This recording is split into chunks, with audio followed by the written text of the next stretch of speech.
Hello there and welcome to the Terrace Scottish Football Podcast. My name is Craig Telfer and I am delighted to be hosting a show dedicated to the winners and the losers of the Scottish Cup fourth round. Between Friday and Monday there were 16 matches, all rich with intrigue, and we are going to pick through the bones of them to bring you the very best and the very worst. Joining me right now are two men of varying stock. The first is tall, blandly handsome and completely dead behind the eyes. It's Craig Cairns. Blandly handsome. Love it. I'll take it. And second, it's a terrace favourite with a voice like gravel and a life expectancy of 42. It's Tony Anderson. Hello, and that's 4 years I've got left. Well, make the most of them. And look, and what am I doing now? That's making the most of them. I went to high school longer than I've got left. So, well, you know what, Tony, you are making the most of it by creating world-class audio content for our audience at home. And if that's not giving something back, then I really don't know what is. And you know something? It really is a pleasure to be recording a podcast about Scottish football with someone that isn't Sean McGuigan. So I tell you both, I'm going to put everything that I've got into this, and who knows, I might be able to come back and do more of these in the future. You try to insinuate that you don't have a go at Sean every time he podcasts with anyone else that's not you. I hate it when Sean podcasts with other people. It feels like an ultimate betrayal to me. This is okay. This is fine. Yeah, it's all right. He's allowed to fuck other people, but he's not. Yeah. It's simple. I think it's called. Is it called an Odysseus complex or something, where the man can go away and philander and do what he wants, but woe betide the woman in the relationship if she decides to have a bit of fun on the side. Oh well, the wokes have put paid to that. Not anymore. Not since Trump's back in business. Yeah. You can do what you want now. Yeah, fucking yes. Andy, we're done. Fucking come on. Yes. But no, we will start with Friday night's game between the Highland League leaders Brechin City and the Premiership also Rans Heart and Midlothian. I think we should probably start with one of the best goals we're likely to see all season. Scott Bright, definite winner from this one.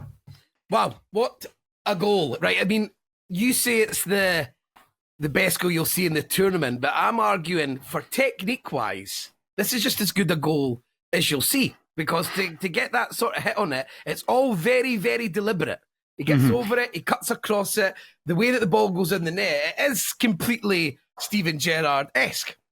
I think that what I enjoyed most about this goal is that it reminds me of an aeroplane taking off, where it's all very, very flat, very powerful, and just as it's about to hit the back of the net, it seems to rise slightly. I'm sure that it might have been Dietmar Hamann, sticking with Liverpool, Dietmar Hamann scored a goal like this, where it looked like a Concorde taking off. It's a stunning strike, brilliant time in the match, and on top of that as well, the scenes behind the goal, I think that's the cemetery end at Brechin, I might be wrong in saying that, and where Bright goes over to celebrate, there's some keels over the wall as well at the same time. It's fantastic. I think that's one of the great things about the Scottish Cup as well, when you see celebrations in those tight little cowsheds when they're absolutely jam-packed, there's no better looking. What a goal to kick off the fourth round as well. From a backup centre-back that only got on the pitch because of a thuggish challenge that Ewan Spark dislocated his shoulder from. Well, I mean, if there's any loser from this match, then it's definitely Ewan Spark. I'm astonished. I think he was carted off after I think he dislocated his shoulder. I think he should have been sent off for that tackle. I thought it was really, really bad. There was a Brechin fan behind me at one point that was getting impatient and was like, "God, come on!" And unbeknownst to him, that Elgin Kabanga was already on his feet, and it was his own player that was getting stretchered off to an ambulance. Dislocated shoulder, very, very sore, but almost like, why is he trying to do that? What is it? Is it just overexcitement in such a big game? Rough up it shouldn't be, because Ewan Sparks played a lot of games. I mean, before signing for Brechin, he played a lot of games for Elgin City in the SPFL. So he's an experienced player. He will have played in big matches like this before. So I don't understand why he's so overexcited, because he could have done a lot of damage there. It looks a really, really nasty tackle. Really nasty tackle. I think he should have been sent off. Absolutely, yeah. And the referee could have done something funny for us. Red carding a man getting stretchered off on his way to hospital would have been a Scottish Cup heritage. And to be honest, just to talk about that first half, for it to be the Friday night game, the first part of the fourth round of the Scottish Cup, which we all know is like the best round of in tournament football on planet Earth.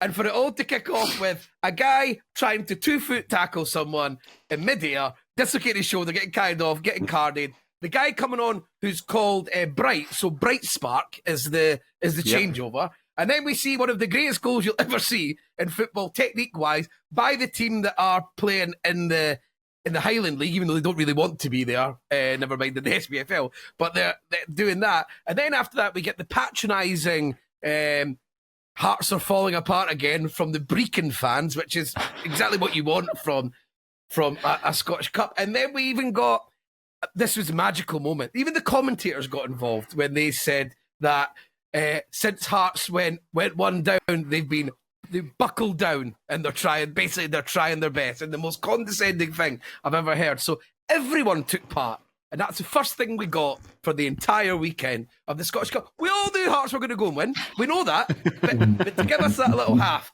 where everything was just going magnificently, and everyone took part. So well done, everyone. How was the game from a Hearts perspective, Craig? Worrying for a wee while. I was thinking that I was going to experience another Brora. But then when the equaliser goes in and the way Hearts started the second half, it was kind of never really in doubt after that, I think. But yeah, it was a wee scare for a wee while.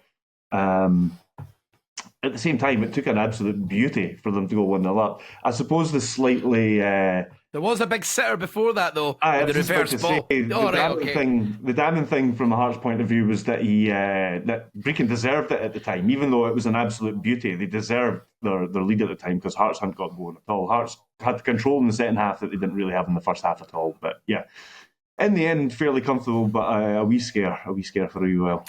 And what a difference do you think having a striker who's mobile and who could turn round? Did you feel that helped? And just it seems to get into the right areas. He did it against Aberdeen as well in his short spell on the pitch as well. So yeah, he looks like an exciting one. There we go. Now let's move on to Saturday's games. We'll start with the highest scoring game of the weekend. It took place at Albion Park, where Lowland League side Broxburn Athletic took on Ayr United, and the Honest Men cruised to an 8-0 victory. And it was a pumping, and you could feel every single inch of the chasm between the teams. But we're talking about winners. Maybe we'll look at this not necessarily from an Ayr United perspective, but what about a Broxburn Athletic perspective and the cowboy himself, Jim Provan? Yeehaw! He just did that. I just said I'll be honest, I don't follow it, so I don't know all these characters that are going to. So you're just sitting minding your own business. Late at night on a Saturday on the couch, and suddenly you look and a guy's talking about Broxburn. You look up and it's fucking Jim Ross with WWE. I was stunned. I absolutely stunned. I absolutely loved it. But the idea of this guy rocking about Broxburn, walking the streets, going for his make and roll. See if it had been like Fraserburgh or something like that, it'd be a bit more plausible. But yeah, it's somehow that because it's Broxburn, it doesn't quite fit. There's something incongruous about it. Yeah, West Broxburn's close yeah. to civilization. And there's naughty children in Broxburn. I know there is. And why are they? They'll be knocking his hat off. There's no way he's getting to walk freely down the street with no comments. It just isn't. I'm not saying he should get bullied, but he will. And he's obviously very comfortable in his own skin. He's risen above it. But I absolutely loved it. Fair play to the guy. This is what we need. Eccentric owners, eccentric men. That's what you're for. But Mr. Provan wasn't the biggest arse that we saw from Broxburn, was it? Yeah. The Broxburn behind. Yes, this was when Ayr United were awarded a penalty in the first half. A fan chose 12. I think who was taking the penalty? It was Jay Henderson was taking the penalty. A fan behind the ground pulled down his trousers and showed his arsehole to Jay Henderson in the bid to put him off. And he wasn't arrested. So maybe the Wokes haven't won. I suppose then winners as well. We'll stick with that. Jay Henderson, excellent performance, hat-trick, set up a number of goals. It's a funny one because you can't. I think with a lot of these games, I think there's only two real upsets, and one of those upsets was from teams in the same division. But I think when it comes to games like this, you can't really read too much into it. I think for a lot of the bigger teams, when you take on a smaller team, just you don't get much credit for getting through to the next round. You don't get a pat in the back for that. But I do think that Henderson played very well, and you hope it's a sign of things to come for the second half of the season as Ayr United try to topple Falkirk at the Championship summit. And and sometimes I think there's something worse. If you're a team in Broxburn's position, it's possibly almost worse playing a team flying at the top of the Championship than playing a team for the Premiership. You feel like the Premiership team, 9 times out of 10, is going to kind of go through the motions. As you saw maybe with Hearts and with Hibs, even Rangers, it's hard to get players, but with the Championship ones, and it's a Scottish Cup, and there's a big deal getting into the last 16, they'll have the bit between their teeth. They won't be taking any prisoners. And I think you saw that with Ayr United. And obviously, I imagine like Scott Brown, he's going to be going on about not like exactly that. You're going to go for the juggler. You've got to take it seriously. Put out a strong team. And they've just, obviously, Ayr United in scintillating form at this point as well. I just felt a bit unfair on Broxburn on the day.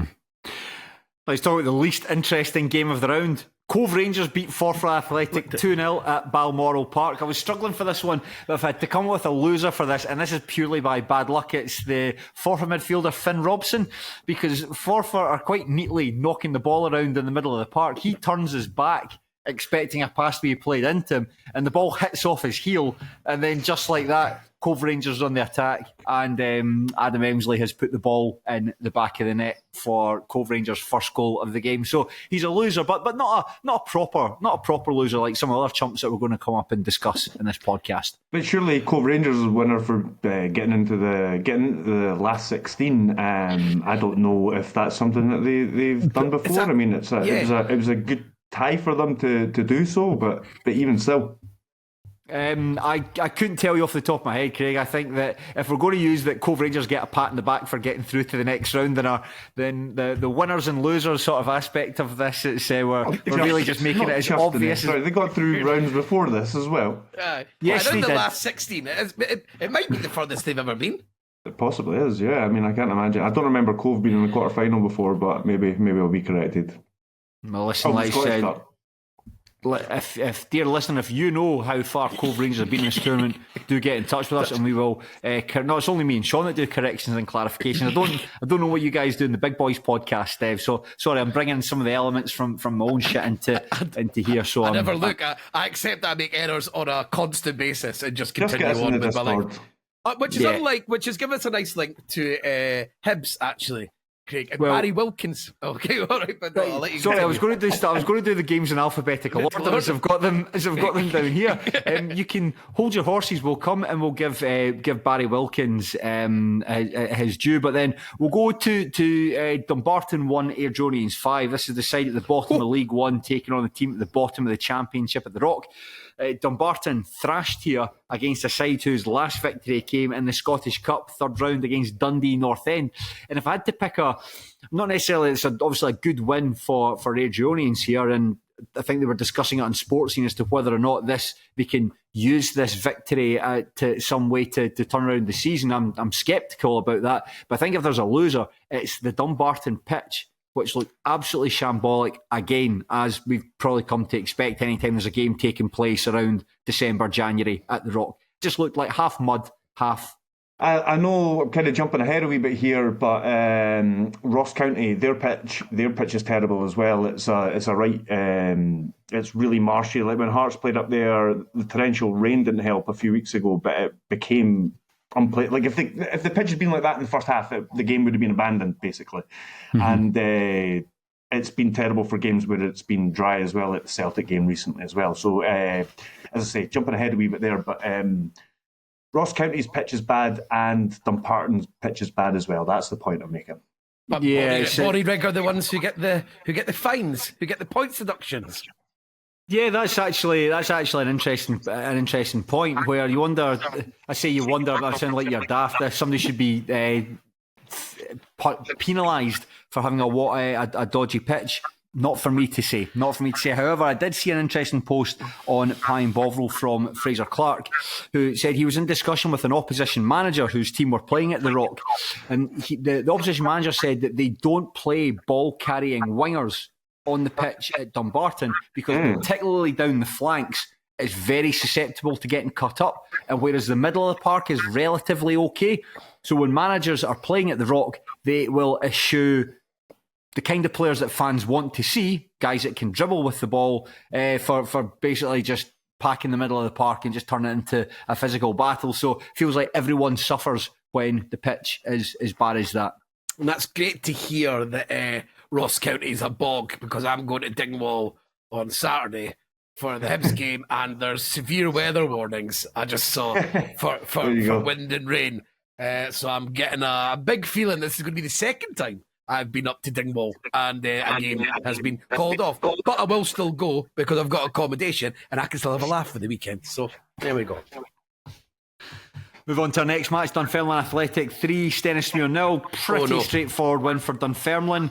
Beat Stenhousemuir with pretty much without really breaking a sweat at East End Park. They scored their second goal just before the interval, and they scored their third goal in 46 minutes, right after the restart. So if there's going to be a winner from this one, I'm going to pick Michael Tidser, the new Dunfermline manager, who, certainly for this level, I think his move to East End Park was fairly protracted. Yes, something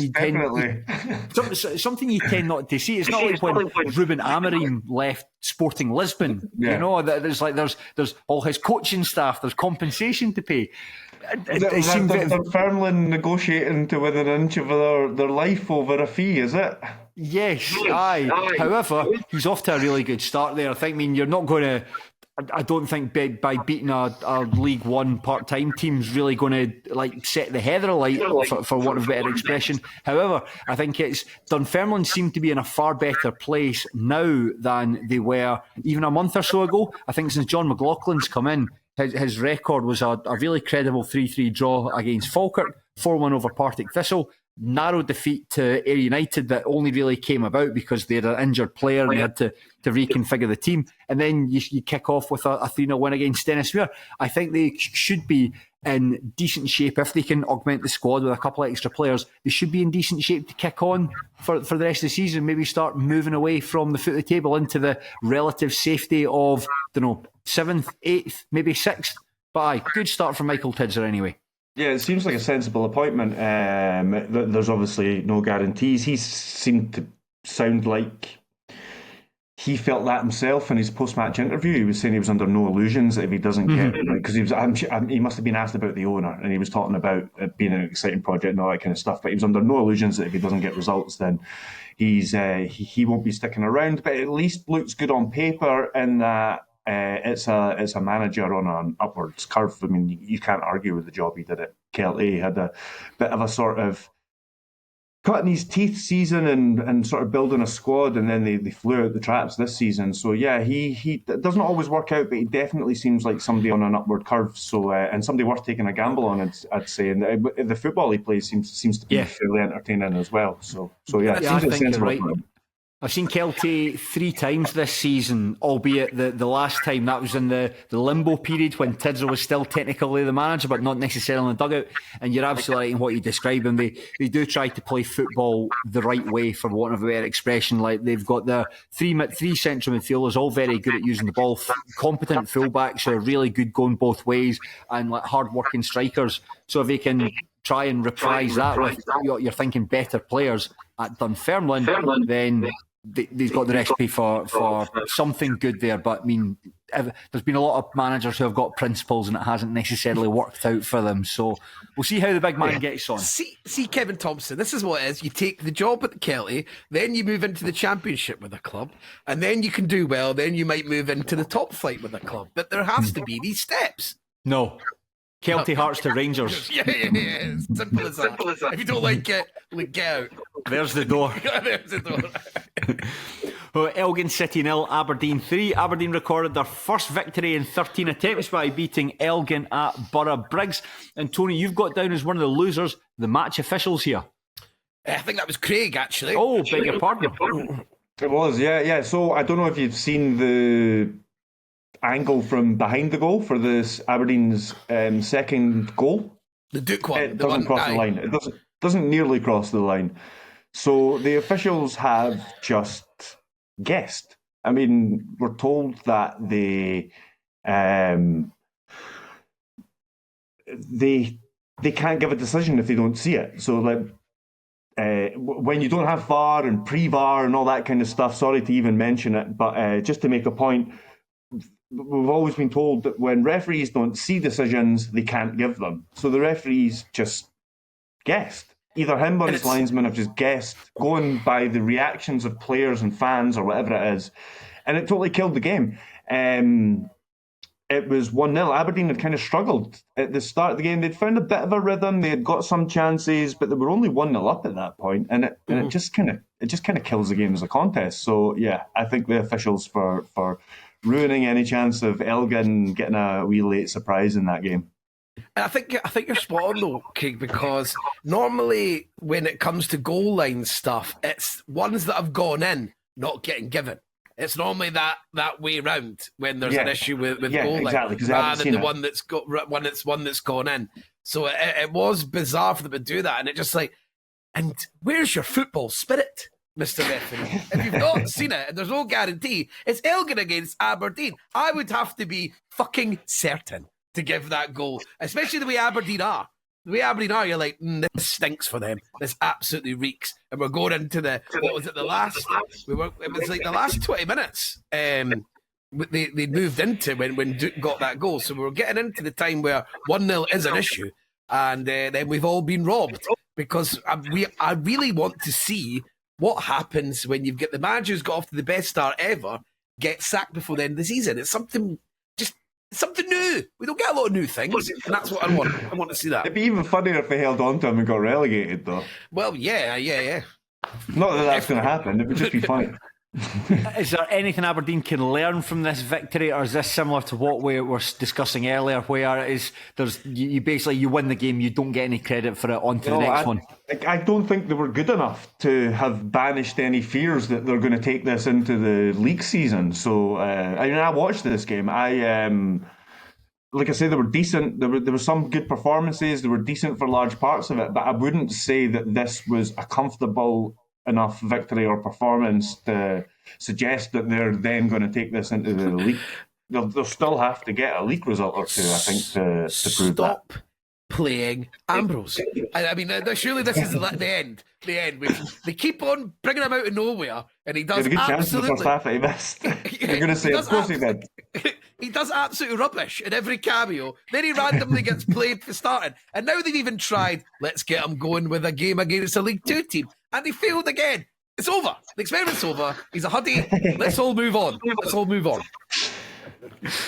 We'll talk about Hamilton Academical 3, Musselburgh Athletic 1, and it's often said that Hamilton Accies are never very far away from showing everyone their backside, and so it proved when they were almost embarrassed by the team who currently lead the East of Scotland Premier Division, their very first appearance at this stage of the competition, and it took an 89th minute goal from Sean McGinty to put Accies 2-1 up, and then Ollie Shaw scored a 1-0 chance to wrap up the game in the 95th minute. But I suppose if you're going to pick a winner from this, you'd really have to say Musselburgh Athletic for pushing Hamilton as far as he did. And if there's a loser, it's John Rankin, really, for another mediocre performance from Hamilton. And it really feels that again, he's not really making the most of the tools he has at his disposal. But we'll talk about it from a Musselburgh perspective. I mean, what did you make of them? They were a really good goal they scored in the highlights there.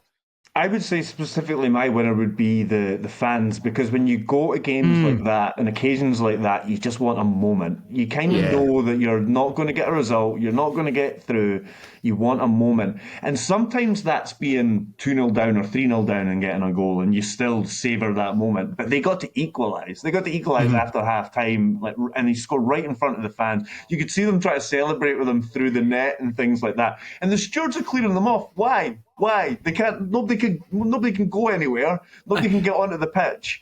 Just let them have that moment. I'd say the fans, because that's when you're a huge underdog. That's what you want. You just want one moment to celebrate like that, and they got it. That's one of the frustrating things about watching the football at New Douglas Park. I think it's actually from a vantage point, it's fantastic. You can sit right down the front and you still get a great view of the game. However, on the rare occasions where you want to actually interact with your players, it's very difficult because you've got to go down a flight of stairs and then you're touchside, and then you can interact with them. But yeah, that was you're right. I think if you can't, I think it's Tony's made this point before, but one of the best things about being a football supporter is getting carried away. I think I said this I was talking to Sean in a bonus podcast with Edinburgh City, but if you're number one, if you're ranking your things as a football fan, number one, watching your team win, being part of something successful, and see the next best thing, getting carried away. Because what's life without being able to dream? What's life without that hope? And the fact that Musselburgh Athletic got to see themselves score and take a championship side, a half-decent championship side, all the way to like an 89th minute, and they only lost that. Was it not a dodgy decision as well that stuck before the goal? No, I didn't. I couldn't tell you about that. I couldn't say that. But for the third goal, it's effectively the Musselburgh goalkeeper goes up just in vain trying to find an equaliser, and then the ball's cleared and it gets to Ollie Shaw and he puts it into an empty net. Oh no, my mistake. It's a submitting game where Gogic elbows the guy in the head, and then they run straight up and score. My apologies. Yeah, that's right. But Tony, we'll come to you now. This is the one you've been desperate to talk about. This is from Hibernian 3, Clydebank 0. Hibs, the nation's most informed team, made light work of the West of Scotland Premier Division table toppers. But Tony, you don't want to focus on anything from this match. You don't want to talk about another world-class performance from Martin Boyle. You'd rather focus on the Easter Road Stadium announcer. Pray tell, why?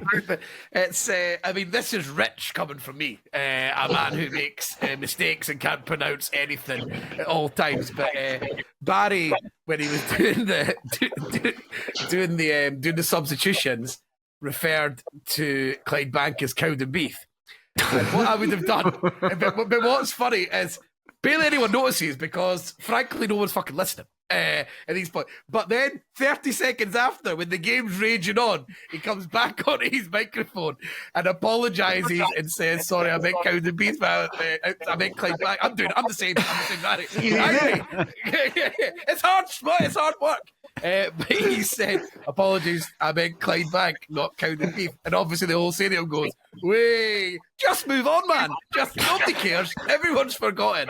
But then when you're talking about the game's rage, everyone's listening when the game's raging on. Suddenly, if the ball's playing and that, because people think it's there's a fire. It would have been better if he just came on and said, there's a fire, everyone out. He could have said anything, anytime. It was the one time everyone was going to listen, when the ball's raging on the park and the stadium announcer comes on, and he's decided to do that to apologise for a very simple mistake. But maybe he's a perfectionist. Who knows?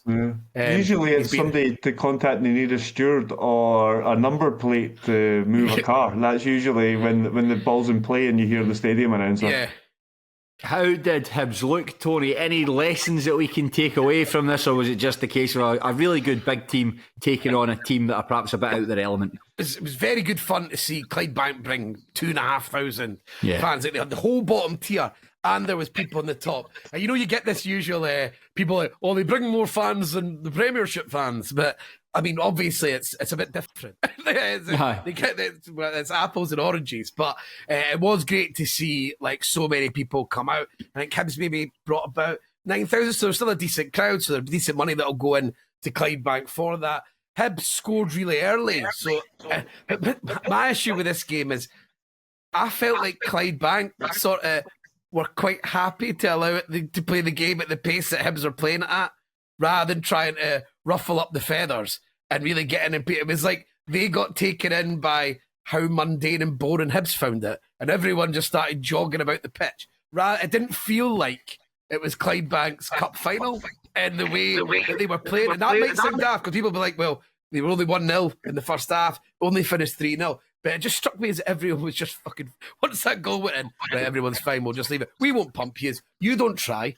If nobody bothers and everyone can just go home, you still get your arse handed to us and we don't have to exert ourselves. It's not the magic of the cup. I'm sorry, but that is it's just how I felt when I was watching it. Hibs got a 16-year-old, got his debut down the left-hand side, which was absolutely great. It'd be good if I could remember his name as I flick to to look at the lineups on BBC Sport. I'll just keep talking till I find that. His name was Gilly Doo. So he came on and he had a pretty good performance, and he came on. He's only 16, but Martin Boyle scored 2. That's him scored 6 goals in his last 3 games. He's on 12 goals now and 8 assists in all competitions. Granted, 5 of those goals were in the League Cup at the start of the season. But it is amusing that Martin Boyle, who everyone said was finished, is now on course to have the greatest season of his entire career. And a man with his lifestyle. Exactly. And he's going to likely, going at it now, he's 10 goals away from scoring a century of goals for Hibs, which right now looks quite likely if Hibs are going to continue playing 2 up front and he's going to be one of the strikers. And the fact he takes penalties, and the fact Hibs are the best team in the country. So, brilliant. Martin Boyle, Centurion. It's been quite a turnaround, whereas Aberdeen started phenomenally well and fell off the side of a cliff. Hibernian climbed up the side of a cliff, and I've done them the wrong way round. But you know what I mean. That's how you would do it if you were wanting to get up the cliff. You would have to climb it, and you probably would pick the side. Now you're having the time of your life. Fantastic. Yeah. Now, St Mirren bounced back from 4 consecutive defeats to get the better of League One also ran's Queen of the South. They recorded a very decent 3-1 win down at Palmerston, with 2 of the goals coming from the winner of this match, Toyosi Olusanya. And he hadn't scored in the last 3 games. Olusanya, after having like a pretty electric start to the season where he scored in Europe as well. And the rise of Olusanya, I think I've spoken about it before.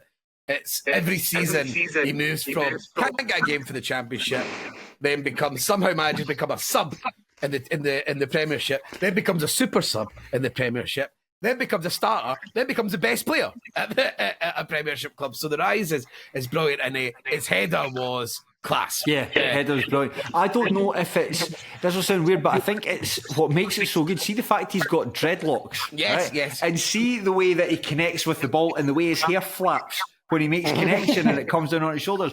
I think that adds something to it. Absolutely.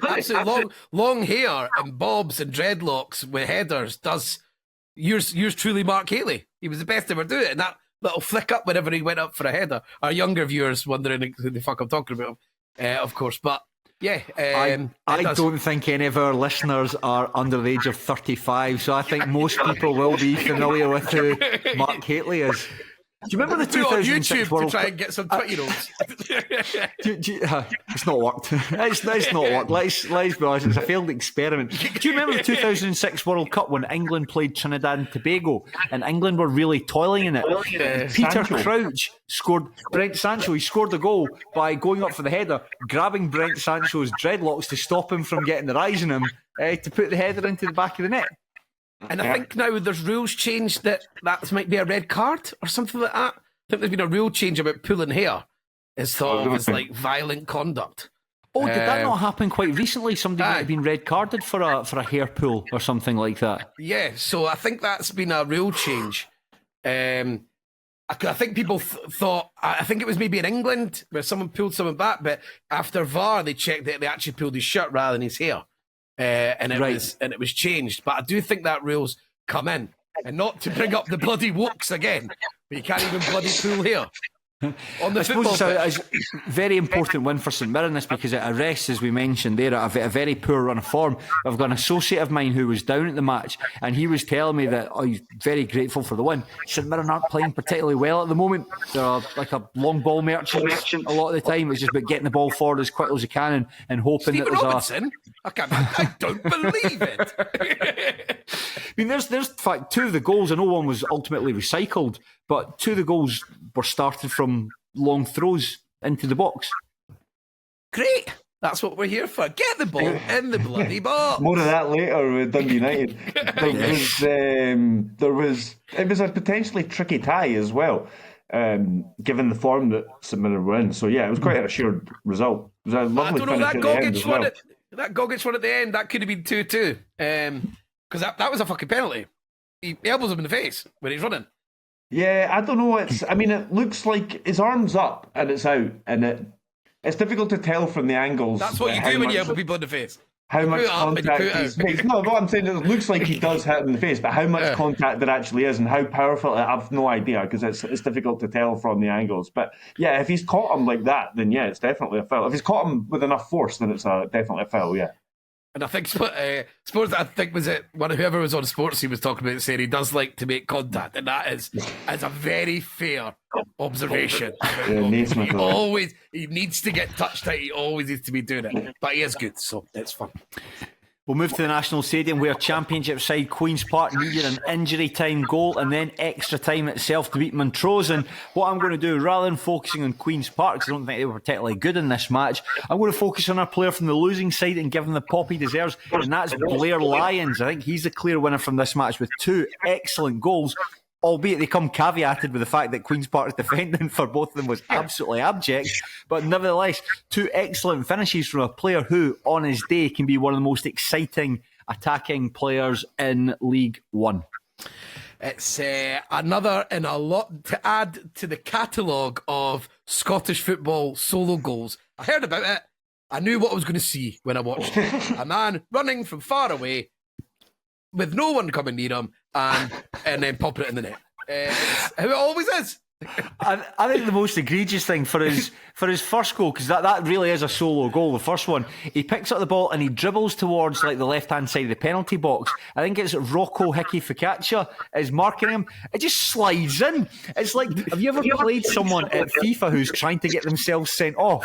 So they just slide in all the time from ridiculous angles, so they've got no chance of even, let alone winning the ball, but making contact with the player. That's what it felt like, and it was easy for Blair Lyons to come back inside. Terrible from Ujar and Longridge as well, and trying to track him, but a very good finish. And that second goal, really good finish again from the edge of the box. Actually, probably a better goal, but just a poor defending from Longridge again. It's Matthias Mikado. Picks up the ball down the left-hand side, and Longridge just doesn't seem to be able to get goal side of him at all. And it's good finish, but poor from Queen's Park. And I think the fact that they have got through is perhaps the only positive they can really take from this match. Zach Rudden scored a nice goal. Callum Davidson, he was straight on the telly the next day where he said that Simon Murray's header from a corner was fit to win any Scottish Cup match. It's the most bog standard goal I've ever seen, mate. Yeah, and it's the first minute. That's it. Call it quits. That's it. 56 seconds into the game. Wow, what a header. Listen, I don't think we should play anymore. If we didn't know Callum Davidson's football values by watching his teams play, that absolutely solidifies. You're the most boring man in football. We'll come on and talk about the Dundee. We're saving the best till last by coming on to talk about the Dundee Derby. We've got Ross County 2, Livingston 3, and I think this is one of the only 2 upsets that were in this contest. Livingston needing extra time to beat Ross County. Andrew Shinnie scoring the 119th minute to win the match. I think we could talk about Livingston be the winners, but I think we'd really have to talk about perhaps Akil Wright losing his senses and mistakenly playing netball instead of soccer. By giving. I want to know who he was getting angry with. Who was he trying to pass at least some blame onto? I think it's one of the ones where he's just angry at himself. That's the only explanation. You can only be angry at yourself and in moments like that. Chicky's shouting like looking at other people, but just shouting, I'm a fucking wank. I hate myself. It doesn't even look like, because sometimes it's like you might think someone kicks you, and like maybe you're claiming for something, but I don't even think that happens. It's just it worries me though, because it just means that something involuntary could happen to anyone at any time. If it can happen to Akil Wright. Yeah, if it can happen to Akil Wright, well, it can happen to anyone. Just like, obviously, mine completely gone. I'd done something similar when I was at primary school, right? And I was playing in an Inspector's Cup game, and the ball came up the line, and a boy kicked me in the knee, and I jumped up and I punched the ball, and then the guy put it down, and then scored the free kick, and that got us knocked out of the cup. I went to school on the Monday, and I got put in the bin. For my indiscretions. So, Akil Wright, if you want my advice, don't go to trainer. It's just really clumsy. You know that scene in Borat when he goes to the antique shop and just starts knocking over all the antiques. But just imagine that just happened in the one condensed moment. That was a kill right there. I've never seen a handball as bad as that. Like, it was bonkers. Doesn't make any sense. But big praise for Livingston though, going up there playing on a boggy pitch and taking well, they're not having a great season, Ross County, but I think there is a gap between the Championship and the Premiership, and fair play to Livingston for getting the better of them. County had hit a wee bit of form as well. Sorry, Tony. No, I just think it's actually the confidence that'll give them going to the end of the season, because there's maybe a 50-50 chance that that's the playoff final. Like, really, it's Ross County Livingston, and Livingston go into that game knowing they've already not just been able to win at Dingwall, but been able to go and score 3 goals. I think if you go into that game, suddenly you'll be feeling that little bit more confident going to that, and there'll be negative thoughts for Ross County players. So you never know, that result could have ramifications for the end of the season. Now, the second upset of the weekend was, I'm putting this down as an upset, certainly. Anytime St Johnstone win a match, for me, this is an upset. But the second upset of the weekend was a wretched St Johnstone beating Motherwell at McDermott Park, courtesy of Mackenzie Kirk's early goal. Motherwell, no, she's absolutely abysmal, thank you for asking. And I suppose if you're going to put down losers, you're going to put down Stuart Kettlewell and Motherwell FC in general. Yeah, I have actually got, as a loser, St Johnstone fans for the false hope that this result will give them. I predicted even before this game that St Johnstone would win this game and then not win in the league for at least another month. So I'm halfway there. They play Motherwell again. That's my point. Yeah, I think I've seen this happen before. I've seen this movie before where there's an upset of sorts or against the form, let's say, and then they don't follow up the next week. I really think that it's going to be a Motherwell draw or Motherwell win. I can't see St Johnstone winning at home to Motherwell twice in a row at home. But yeah, slightly tongue-in-cheek there. I think St Johnstone saw a couple of new signings who did make a difference here. He dropped 3 of his 4 strikers, Balakari, so he had like 3 on the bench to play with. But the guys that came in did well. Victor Griffith played as like an attacking midfielder, but was almost like a second striker at times. He was busy. He had a good chance that he should have done better with. There was another one that Mackenzie Kirk should have set him up for a tap-in for a goal as well. That was at 1-0. But yeah, he looks like, after me being, I have to admit, when I saw the first signing after 2 weeks was a guy from Panama, and the footage that they shared was like this grainy footage from like the 2000s or something, it looked like. I was cynically... Was it all playing behind the stadium? That doesn't look good. That doesn't look good. But from going by this, he looked decent. He looked like he gave them a bit of energy that they needed. The way Tony, you're describing like a plane behind the stadium, it sounds like a level on Street Fighter. Fight! Yeah. Griffith v Dan Casey.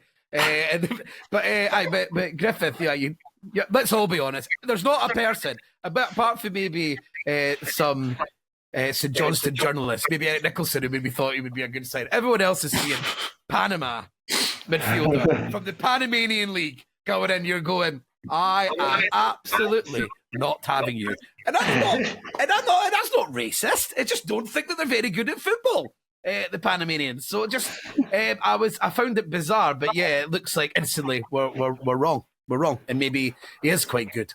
All action midfielder with a bit of pace and a bit of strength. That St John's, because St Johnstone have like the blandest sort of midfield going. And maybe if they add him, when they bring back in your Kimpiokas and your Sidibis, then suddenly maybe they have a lot more about them. But Motherwell are abysmal recently. I was going to ask what's happened. They've got they have got loads of injuries. To be fair, and it's in the attack areas, and obviously take your main striker and Lennon Miller out the team, then you're going to have problems. But they've got even more than that, and people just seem to be breaking down at every single moment that you hear about Motherwell. But they were just they like Stephen O'Donnell's come back in. He's fucked up in this game. He cost them the game against Hibs, Easter Road. He nearly won it against Kilmarnock though, so he's all over the place. And that's when you've got all these injuries, you kind of need to rely on your experienced heads to keep it calm and not just suddenly become box office wingbacks doing all sorts. That's not really what you need. and just they don't make a single decision correct. I mean, the subs were wrong. They hooked Andrews when he was looking like the best player. Then Nicholson went on for him, and Desmond wanted someone to play off, but they removed the player that was doing that. So they just can't get anything right at the moment. But you know what it's like with Kettlewell. Eventually, he'll lose 9 games, and he'll win 9 games. And then you finish 6th. They're very, very streaky. They're very, very streaky. Yeah, Kettlewell's Lee Johnson. Streaky Cats. The later kick-off on Saturday saw Celtic beat Kilmarnock 2-1 in the East End of Glasgow. Bobby Wales scored in first half stoppage time to cancel out Callum McGregor's opener, but Dyson Maidel got the winner midway through the second half. Is there anything at all to be said about this game? This is the only one I don't have a winner or loser down. Is Dyson Maidel going to be player of the year? Be him or his partner in crime, won't it? On the other side, Kuhn. Oh, right enough, yeah. Couldn't see a shout. But I suppose it's another one where sort of Bobby Wales and Fraser Murray both continue their upturn in form, and the fact that, like, especially Fraser Murray starting to look like possibly one of Kilmarnock. Yeah, like he started to look like one of Kilmarnock's most important players since Matty Kennedy got injured. And Kennedy was possibly Kilmarnock's best player before that, but Murray's. He's massive, he's really strong, he's quick across the game, he's dribbling, and he was causing Celtic a lot of bother. And then we've got Bobby Wales, who's been playing well, and he's been scoring a couple of goals, but you go up a little level as a player, and you're confident as a 19-year-old when you've been in form, and then you suddenly turn up at Parkhead, and you're still popping the ball in the net. So, problem for Kilmarnock is Wales is out of contract. I've no idea what's happening with Fraser Murray, but it's great to see Fraser Murray, because looking at him now and he's built, because he's on so much bigger than what he was maybe 2 years ago, that possibly Murray's the real deal, because he's just an absolute handful. He works his socks off, and he's really good at ball carrying. So exciting times with sort of those players coming to the fore. Going to the games that took place on Sunday, the first of which was a pretty tasty encounter in Grangemouth between Falkirk and Raith Rovers. And although not many associated with the Langtoonians expected much, they actually won 2-1. Dylan Easton scoring a penalty in extra time to put Raith through. And I think there is only one person that embodies both the loser and the winner in the spirit of this, and that is Mr. Samuel Stanton, the Raith Rovers midfielder. Brought onto the pitch 5 minutes later, like you talk about Akil Wright's taking his eye off planet Earth. Sam Stanton basically passing the ball to Ross McKeever to set up Callum Morrison for the opener, but then just shortly afterwards, just a great swiveled finish from inside the box to pull the team level and ultimately gave them the platform to go on to win the match.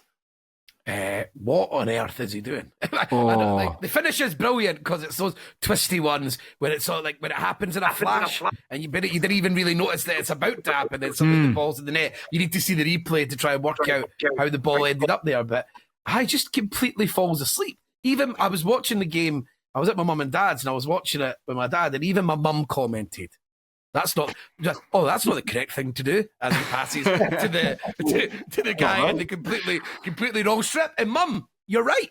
It cannot be denied. I don't know. Sorry, I don't know if it was the commentator or the co-commentator that said he's not looked, but he was looking right in that direction before he played the pass. It was just like he just did not see the Falkirk player that was gambling on him doing that, basically. I think you're absolutely right. That's exactly what I was going to say, Craig. I think that he has looked up, he's seen Kevin Dabrowski available, but whatever in his peripherals, he has just not seen Ross McKeever. McKeever reads it really well. You've got to say that, because he's got to very quickly shuttle across to win the ball and then play and Morrison, so it's really good on his part.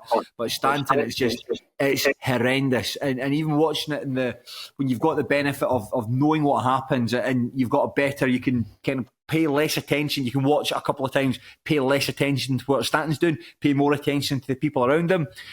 Even with all the benefit of those things, it's still just such a terrible mistake. And I'm really pleased that he was able to correct it shortly afterwards. Was there anything to be read into the fact that he chose not to celebrate the goal? I think he's just annoyed with himself that he's had to score an equaliser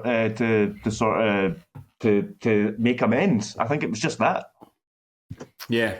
I know there's certainly street talk that his relationship with the Raith Rovers, just as a club in general, isn't particularly great at the moment. But I suppose I was thinking back about like non-celebrating players. Thinking like Andy Halliday against Rangers, or Aidan Donnelly when he scored against Celtic. And surely it's much worse if the players chose not to score rather than anything else. Do you remember when John Terry left Chelsea and signed for Aston Villa?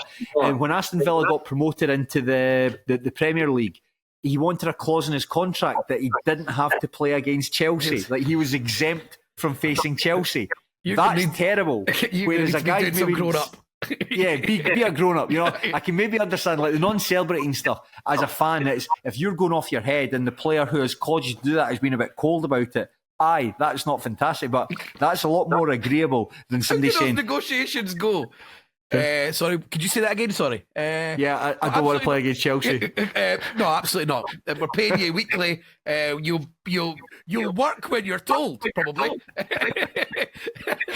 Stays Remember he launched his own form of NFTs. Do you remember that? Oh yeah. They're like the baby apes, what they called. Like they were absolutely horrible. They got sued for like using. That's right. Basically infringing on image rights. That's right. Yeah, it was at Desperate. Is it the Desperate Apes Wife Club? That was it. Something like that. Fucking. What's going on up there?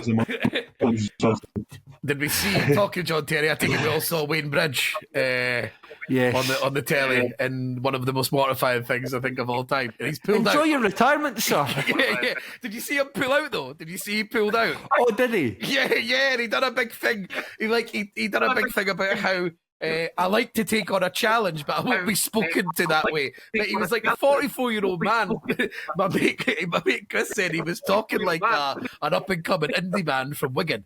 I like a big challenge. You look out for more things coming in 2025.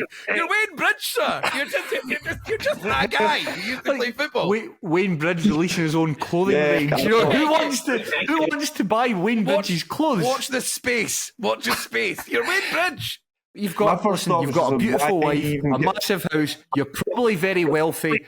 Just enjoy yourself. I think people will be content never to hear from Wayne Bridge again. The world will still spinning at its axis. Just enjoy yourself. You don't need to get involved with boxing guys that are 20 years younger than you. It's fine. Those guys KSI. as well. Why those guys do anything other than that? Aye, and he's and then to go on telly and have a KSI slag you off in front of everyone about a 20 years ago affair that your wife had with John Terry. I mean, I thought maybe it was something they'd scripted, but if it wasn't, I think you'd be punching the guy. And like genuinely, in a ring like that, you'd be absolutely losing it. First thing he said as well. Yeah, straight in. Obviously, of course it was. KSI, the YouTuber, who wants to get all the eyes on him. His whole life's about subscriptions. The first thing he's going to do is go for you about John Terry. And unfortunately for you, Wayne Bridge, what else are you going to fucking say? It's the only thing you're fucking famous for. You're not going to be like, oh, I remember you scored in the Champions League against Arsenal with a good string from the It's absolutely bizarre. Of course that's what's happened, Wayne Bridge. Of course. It's the only reason you were invited into the ring. It's a plaything for a YouTuber. Oh no, what's happened to my life? Is there anything else to be said about Falkirk 1, Raith Rovers 2? So maybe Barry Robson will be all right. Who knows? Dylan Easton was very good. He sort of took the game on his shoulders. He was on the ball a lot. So I wonder what the story was, because when he scored his penalty, the first thing he did was celebrating Nicky Hogarth's face before going to embrace the fans. So I don't know if there's a bit of an issue between the two players or something happened during the match. Hogarth's a loser because that spillage for that to the penalty is pish. The ball hits the ground after it. Whoever hit the shot, I forget who hit the shot across him, and it hits the ground right away, taking all the pace out of the shot, and he still parries it directly out. And then Sean Mackey basically has to make the foul because obviously they're going to lose the game. You obviously have to challenge the guy to score the penalty. I think when I was watching that back, I think Sean Mackey tried to bring him down outside the box but just what Josh Mullen was just too quick for him, and just the foul continued on into the box. So yeah, I actually thought he made some pretty good saves as well. Actually, Hogarth, just unfortunate that one tees up what ultimately is the the winning goal. Then you get Easton celebrating in your face. Must be annoying. A lot of annoying things happening. The other game this Sunday, Rangers were given a proverbial tap into the 5th round when they took on Fraserburgh at Ibrox, a team who are currently 9th in the Highland League. That might have changed actually over the weekend. Certainly mid-table, certainly not one of the better sides in the Highland League. Very comfortable victory for Philip Clement's side. And I suppose a winner/loser from this match is a man who scored a hat-trick but also turned in one of the worst misses we're likely to see this season, Cyril Dessers. Liquid Dessers. It's just so typical that when he scores a hat-trick, that's secondary to something else that he's been doing. And the miss is wild because it's the most over-engineered finish you will ever see. He's got both feet off the ground. Mate, you're standing on the line. Just let it hit off your body. It'll go in. He's got both feet off the ground and tries to cushion side foot it back into the corner of the net. Mate, you just let it hit off your knob or something. It's going to go in. You don't need to do anything else. Why was this on the telly? This is on the Rangers. telly and on the radio at the same time. What's the point? I didn't watch it. I didn't bother. It was just the most pointless game to have on the telly. Yeah, probably a pointless game on the telly, but I think if there's any winners from this match, then it's definitely Fraserburgh, because they took I'm a 1,800. loser. They took 1,800 fans down to this game, and I think the town's got a population of 16,000. Exactly. So nobody in Fraserburgh is watching it. But I was taking the Scottish Cup on tour. We did it last season. We're doing it again this season. We took it up on tour to Fraserburgh on Thursday night last week, and it was class. And it was so much fun getting to talk to people associated with the club who are all so excited about this game. They were absolutely buzzing for it, like generations of supporters that were getting a chance to go there and seeing their team play Ibrox. And I know that Rangers played Fraserburgh in the Scottish Cup back in 2018. That was at Belsley Park. But there's a big difference between inviting Rangers up to your home turf and going down to play Ibrox. Because the club are really keen to get their bronze licence so they can get into the SPFL. And all the money they're going to make from being on the television and taking on Rangers, that just expedites that. So that is, when you talk about the magic of the Cup, the fact that it's just you can randomly get one of the biggest clubs in the country, and that can completely change your fortunes off the park. And that's quite nice. And just for the players as well, that you get to just say cool things in 5 years that you got to play against someone. Because I was laughing for the Clydebank players. I was like, just randomly, somehow, after you've been watching the Premiership Lears or Barclaysmen, that you are suddenly lining up against Junior Hoylett.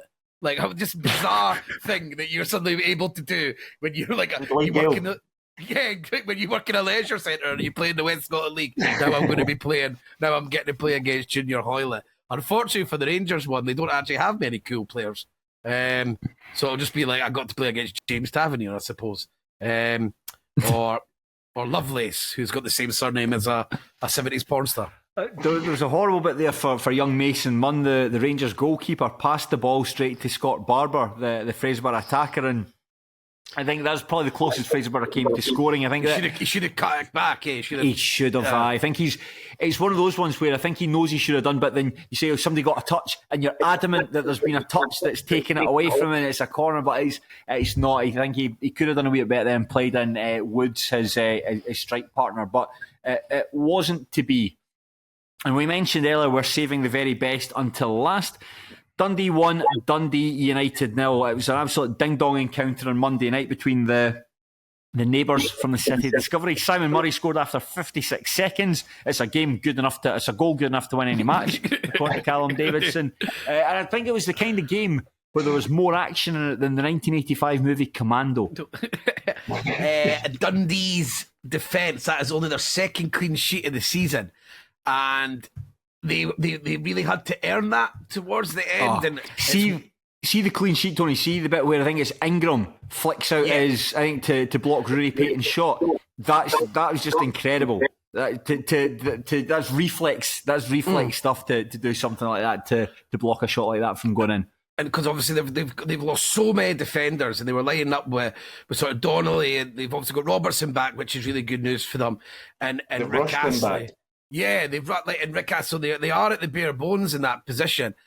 So for them, they somehow managed to get the clean sheet in this, in the biggest game of the season, and they've not won in eight derbies or something like that. So There was a lot going against them, and Dundee United are in really, really good form. I know Dundee have been in they've got 2 back-to-back draws against the old firm as well. So Dundee, they're just they don't really know.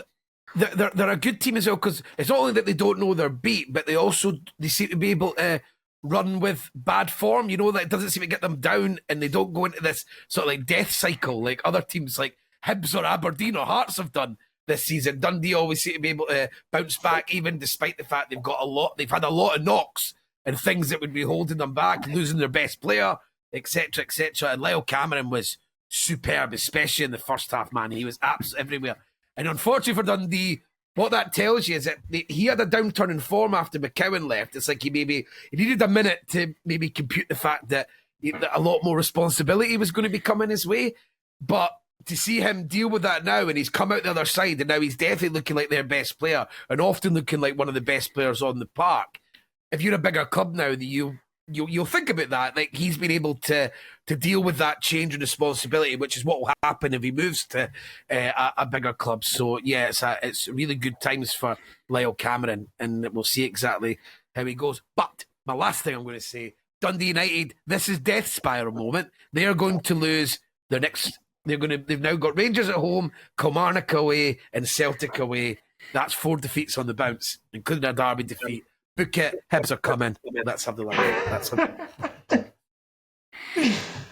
I don't know. Am I supposed to follow that? No, I was going to say, well, for my final loser, I've gone for Brian McLaughlin of the BBC, who was interviewing Dundee manager Tony Docherty, and he called him Jim. Aye, he didn't sound happy either. He was like, and it sounded like and I mean this is the best will in the world. Like, it sounded like a petty football rivalry thing. It's like, it sounded like Tony Docherty didn't want to be called the name of the rival team's manager. That's what it sounded like. But not in a what's the word I'm looking for? Malicious way. It was all kind of like good natured and stuff. But I think it was very much a sort of like petty football rivalry. Don't get me mixed up with the Dundee United manager. Yeah. Especially at my ground, After we've just won as well, we've beaten them with a goal good enough to win any game. Yeah, Declan Gallagher. I was asked Gary, have you got any good insight for me for this? And he was like, "Oh, as a loser, Declan Gallagher never won a derby despite playing for both Dundee and Dundee United." Wow. I was like, "Wow, that's interesting." And then I was like, "So how many games is that?" "Oh, actually, now that I've looked, it's only 5." So cheers, Gary. What? They're both two different spells, like quite far apart. Oh, that's still something I'd say. And Kevin Holt, I think that was the first time he'd lost a derby, according to Gary. If that means anything to anyone. Not really, no, because no one cares. But thank you, Gary. Thank you, please.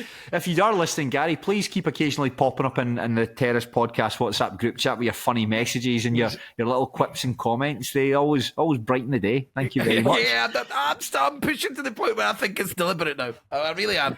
How can it be? All those things. And they're funny. So, is there anything else to be said about the 4th round of the Scottish Cup? The 5th round draw is shit. Oh, that's a loser. Yeah, the 5th round is an absolute loser. That's other than Hibernian versus Ayr United, which is moderately interesting. The rest is just very, very dull between teams from the same division that play each other multiple times over the course of the season. Or the old firm playing the weakest teams in the competition at home. Oh, great, thanks. Who did Celtic get, remind me? Raith Rovers at Parkhead. Raith Rovers and Rangers got Queen's Park, yeah. So Glasgow Derby. Great one stuff. that we're not doing here, but just a party way. It is a Glasgow Derby. Yes, aye. And we will be here to cover it. We'll do something similar again, but perhaps a bit better. You never know. That's like very much it's all. We're always listening, always learning here on the Terrace, and we'll try to make the listening experience for you better. But I think we'll leave it at that. That was decent fun once we got going. Yeah, it took a while. Sorry, it took a while. Okay, but in the meantime, if you're still looking for 10 out of 10 Scottish football content and you come from wealth, please consider subscribing to the Terrace Patreon. For as little as $2 a month, you can access hours and hours of outstanding content, and I don't say that lightly even. Go to the patreon.com/Terrace Podcast and get your credit card out. Yeah, so that's really it. So thank you, Craig. Thank you. Thank you, Anthony. Thank you. And enjoy your football, but unlike Brian McLaughlin conducting a post-match interview with the Dundee manager, please do so respectfully. That's all we can Not like ask. the Broxburn fan flashing his arse. That was a very respectful way to watch football. Or the Ross County fans who booed a minute of silence dedicated to Dennis Law. What's Dennis Law ever done to them? The greatest Scottish football player, one of the greatest Scottish football players of all time. They just don't like good footballers.